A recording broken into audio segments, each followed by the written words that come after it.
Ministère Bethesda. Ministère Bethesda. Ministère Bethesda.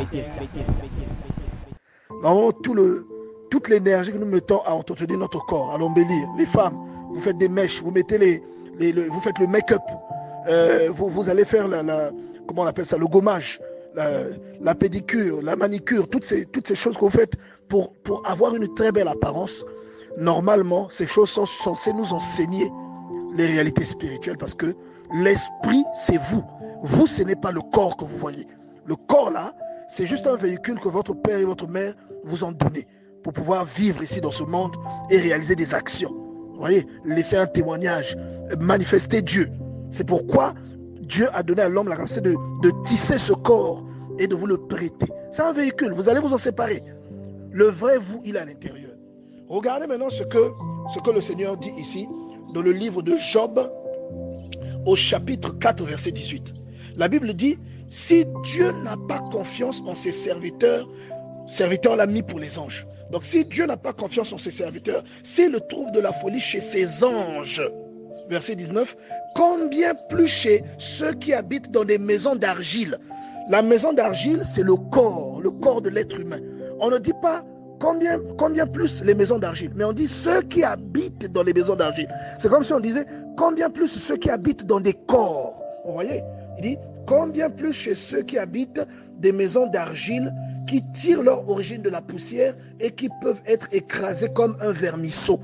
Donc Dieu ne considère pas que toi, c'est le physique là. Dieu considère que toi, c'est l'esprit qui vit dans le physique. Vous comprenez?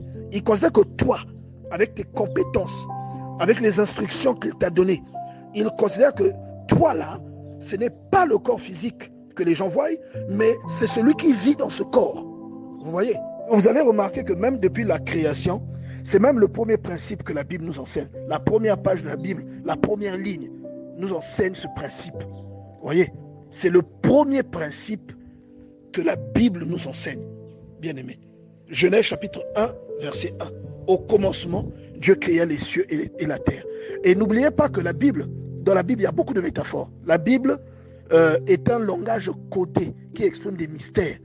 Et vous allez voir que même la terre et le ciel, c'est une ombre, ou encore c'est un type de la création de Dieu. C'est-à-dire, il a créé d'abord le spirituel, ensuite il a créé le charnel. Vous comprenez? Donc, celui qui a la priorité, c'est le spirituel. Et le spirituel doit être nourri. Il doit être nourri. Et Jésus nous donne ici une réponse qui nous fait comprendre comment on nourrit le spirituel. Donc la Bible dit dans Matthieu chapitre 4, verset 4, Jésus répondit, il est écrit, l'homme ne vivra pas de pain seulement. Quand il dit l'homme, parce que, rappelez-vous, Genèse chapitre 1, verset 26, je crois, on vous dit que Dieu a créé l'homme à son image et à sa ressemblance, il est fait homme et femme. D'accord? Donc l'homme, c'est d'abord une espèce spirituelle. D'accord? Tout comme il y a les anges, il y a les archanges. L'homme, maintenant, c'est une espèce spirituelle. Maintenant, dans Genèse chapitre 2, verset 7, à cet homme-là, Dieu fabrique un corps pour qu'il puisse maintenant se mouvoir sur terre. Et vous allez voir que quand Dieu fabrique un corps, la femme n'est pas encore là. Mais pourtant, elle existe. Vous voyez? Donc, Jésus répond en disant, il est écrit, l'homme ne vivra pas de pain seulement, mais de toute parole qui sort de la bouche de Dieu. Donc, quand tu lis ta Bible, c'est la nourriture. C'est ce que ce verset est en train de dire. C'est la nourriture de ton esprit. Toi, tu vas manger le pain, puisque tu es homme, mais tu es scindé en 3 parties. Donc, quand tu manges ta nourriture charnelle, il faut aussi manger la nourriture spirituelle, qui est la parole de Dieu. C'est ce que la Bible enseigne. La Bible déclare dans ce verset, quand ma peau sera détruite, il se lèvera. Il mit pour Dieu. Quand je n'aurai plus de chair, je verrai Dieu. Alors, tu n'as plus de chair, mais tu verras Dieu quand même. Quelle grande leçon. Il y a quelque chose de fondamental qui est inscrit dans cette parole. Parce qu'il dit, quand je n'aurai plus de chair, je verrai Dieu. C'est-à-dire quand tu seras dépouillé de ton corps actuel, quand tu seras dépouillé de ta chair, dépouillé de ton physique. Le physique sur lequel tu passes beaucoup de temps, le physique auquel tu accordes beaucoup d'importance, le physique que tu passes ton temps à embellir, à entretenir, à nourrir. On est en train d'expliquer ce physique-là, en fait, il ne te servira à rien. Et une fois que tu seras destiné à te présenter devant Dieu, ce physique-là sera détérioré. Tu vas t'en débarrasser, tu vas t'en séparer.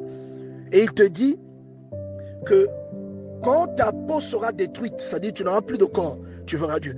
Donc, c'est en train de t'enseigner que c'est lui qui verra Dieu, c'est toi, mais ce n'est pas ton corps. D'accord? Donc, le toi là, il est à l'intérieur du corps que tu vois. Le corps n'est qu'un véhicule. Voilà pourquoi je disais tout à l'heure que ne pas se nourrir va t'exposer à une mort certaine. Maintenant, essaie d'imaginer la conséquence de ne pas nourrir ton âme. Imagine cette conséquence. Le jour où tu te retrouves devant Dieu et que tu n'as pas nourri ton âme, dans quel état tu seras? Dans quel état tu seras? On te dit que ce corps, tu vas le laisser. Celui qui se présentera devant Dieu, c'est ton corps intérieur. Dans quel état tu seras? Dans la tragédie, dans tout ça, bien aimé, la tragédie que Dieu dénonce aujourd'hui au travers de cet enseignement, cette tragédie qui crée le retard de croissance spirituelle que nous avons et que Dieu dénonce plusieurs fois, malgré le fait de donner la priorité à l'esprit est le premier principe de la Bible, la première écriture de la Bible, première page, première ligne, premier paragraphe. Au commencement, Dieu créa les cieux d'abord. Donc ce qui est abstrait, ce qui est spirituel, ce que quelqu'un ne touche pas. Et ensuite, il a créé la terre, donc ce qui est charnel, ce qui est périssable, ce qui est éphémère. Vous voyez? Et ici, vous voyez que dans le livre de Hébreux, au chapitre 5, verset 12, le Saint-Esprit passe par l'orateur pour pointer la négligence des chrétiens. Il dit, vous, en effet, qui depuis longtemps devriez être des maîtres, vous avez encore besoin qu'on vous enseigne les premiers rudiments des oracles de Dieu. Vous en êtes venus à avoir besoin de lait et non de nourriture spirituelle. Il y a des chrétiens qui sont dans l'église depuis des années. Ce que le frère Francis appelle les hémorroïdes spirituels. Des gens qui mangent mais qui ne grandissent pas. Des chrétiens qui ne changent pas. Ils sont incapables même d'exhorter quelqu'un. Ils sont incapables de déposer un verset. Mais ils sont champions pour transférer des choses qui n'ont rien à voir avec la parole de Dieu dont les gens ont besoin ici pour être édifiés. Vous voyez?